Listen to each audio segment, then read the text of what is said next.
104억 주식을 산 시점에서 조합이 입주를 할 수 있는 방법은 없어졌어요. 조합은 끝난 겁니다. 왜? 104억 주식을 샀으니까요. 자, 따져볼까요? 104억 주식 샀죠?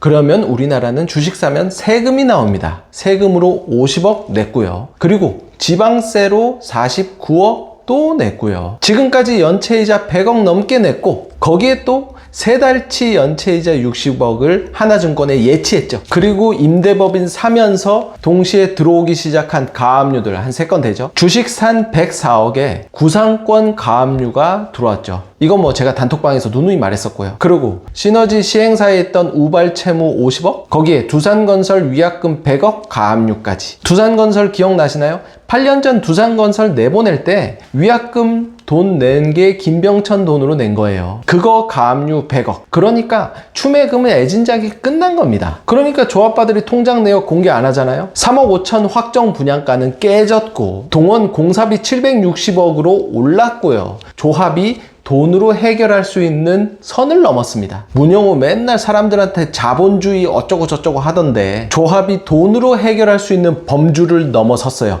주식 산 순간부터. 그리고 동원 유치권. 문영호 일당이 시너지 임대법인 들어와서 가장 먼저 한 일이 아파트 위탁 관리 맡고 있던 동원을 내보냈어요. 무슨 말이냐? 작년에 아파트 준공 난 후에 준공 났으니까 건물을 관리해야 되지 않습니까? 곰팡이도 생길 거고 비도 셀 거고 이거를 동원에 다시 위탁을 맡겨놨었습니다. 누가요? 전 시행사에서요. 그래서 동원은 돈 못 받아도 지금까지 유치권 안 걸고 가만히 있었던 겁니다. 위탁 관리하면서요. 그런데 문영호 일당이 임대법인 들어오자마자 뭐부터 했나요? 위탁 맡고 있던 동원을 해약금 쪽으로 20억 주고 내보냈어요. 내쫓았단 말이죠. 그러곤 지들 입맛에 맞는 용역업체를 물고 들어왔고, 그러니 하루아침에 아파트에서 쫓겨난 동원이 할 수 있는 게 뭐겠습니까? 유치권밖에 더 있겠냐고요. PF 대출 연장에서도 동원 뺐더만. 이건 뭐 지난 2달 동안 입주 안 하려고 아주 발악을 한 겁니다. 그러니까 주식 산 순간부터 사실상 조합이 돈으로 입주할 수 있는 길은 끝난 겁니다. 이거 다 김병천이 사기쳐서 우리가 시행사를 사온 거 아니오?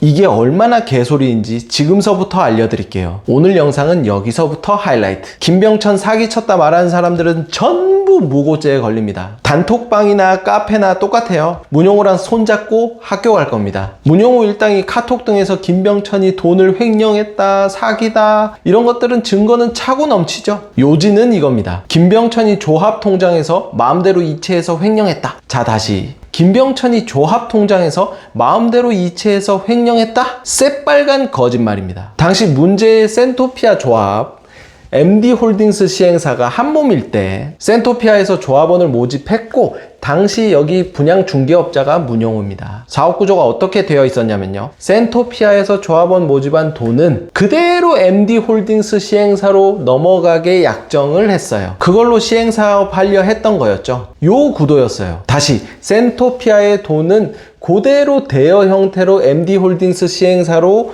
넘어갔다. 그러다 MD홀딩스가 망했죠? 이건 다 아는 사실이잖아요. 그럼 그때 센토피아에서 MD홀딩스로 대여한 돈은 MD홀딩스가 다 쓰고 한 푼도 안 남아 있었던 거죠. 그래서 망한 거였고요. 그런데 장부상에는 센토피아에서 MD홀딩스로 넘어갔다라고 하는 장부상의 기록은 여전히 존재하잖아요. 부채로요. 남아있잖아요. 대여해준 돈 330억. 그런데 MD홀딩스가 홀랑 다 써버렸고 사업이 부도가 난 겁니다. 그 다음 망한 사업장 살려보겠다고 흑기사로 들어온 게 김병천이고, 그래서 사업을 그대로 물려받아요. MD홀딩스 시행사는 경일다모스가 받고 센토피아는 사회적 협동조합 누토피아를 만들어서 물려받고 신탁 역시 무궁화 신탁이 관토로 이어받고. 자, 여기서 문제. 센토피아 돈은 그대로 대여 형태로 MD홀딩스로 넘어간다고 말씀드렸지 않습니까?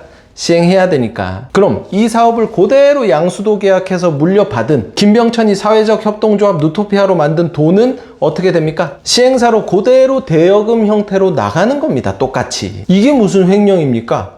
횡령이 무슨 말인지 몰라 문영호는. 그리고 이 돈을 받은 시행사는 이 돈을 멋대로 쓸 수 있나요? 아니잖아. 이 돈 어디로 들어갔죠? 무궁화 신탁으로 들어갔잖아요. 신탁으로 들어간 돈은 함부로 돈 못 뺏쓰는 거 다들 아시잖아요. 신탁으로 들어갔는데 어떻게 함부로 돈을 마음대로 횡령을 하냐고. 신탁 통장에 돈은 대주단하고 시공사하고 컨펌 못 받으면 돈 못 뺍니다. 그런데 무슨 얼어 죽을 횡령이냐고요. 자 봐요. 조아빠 저것들도 추매금 마음대로 뺏으려고 통장 어디로 만들었어요? 수협으로 만들었잖아요. 그래서 지금 신나게 돈 뺏어가지고 지금 통장에 돈이 없고. 자, 어려우시면요 다시 영상 앞으로 돌아가셔서 다시 보시기 시작하세요.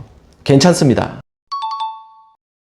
문제 2. 김병천이 MD홀딩스 통장을 승계해서 받았는데 마이너스 330억인 거죠. 센토피아에서 대여한 돈 330억은 있는데 다 써서 없으니까 마이너스 330억인 거죠. 마통이에요. 마통 뭔지 알죠? 마이너스 통장. 마통을 받았어. 마통을 받은 겁니다. 그런데 말입니다. 김병천이 누토피아 만들어서 센토피아 인수를 했죠. 거기 문영호 일당들도 누토피아로 들어왔겠죠. 그러고는 이것들이 고소를 때려요. 센토피아가 MD홀딩스로 대여한 330억을 김병천이 횡령했다 라고 거짓 고소를 합니다. 다시 김병천 입장에서 생각해 보자고요. 사회적 협동조합 누토피아를 만들어서 센토피아 귀신들을 구제를 해줬더니 누토피아로 들어온 이 센토피아 귀신들이 마통 마이너스 330억을 횡령했다고 고소를 하네? 얼마나 기가 찹니까? 그래서 조합을 이 센토피아 귀신들한테 뺏겨버립니다. 바로 문영호 일당이죠. 그러니까 김병천은 사기꾼이 아닙니다. 도리어 피해자죠. 그러고 너네 조합바 뉴토피아 귀신들은 무고로 깜빵 가야 하고요. 조합바 니들이 떠드는 김병천 사기꾼 이 대전제가 깨졌는데 그럼 왜 1년 동안 입주를 안 했니? 이거 어떻게 보상할 거니? 입주 지연에 따른 피해 보상은 법원에서 정해줄 겁니다. 저희 비대위는 법원에 고소고발을 진행했고 여기에 동참하고자 하는 선량한 조합원은 얼른 아래 단톡방에 들어와서 합류하세요. 그래서 각자의 금전적 피해를 줄이시기 바랍니다. 이상입니다.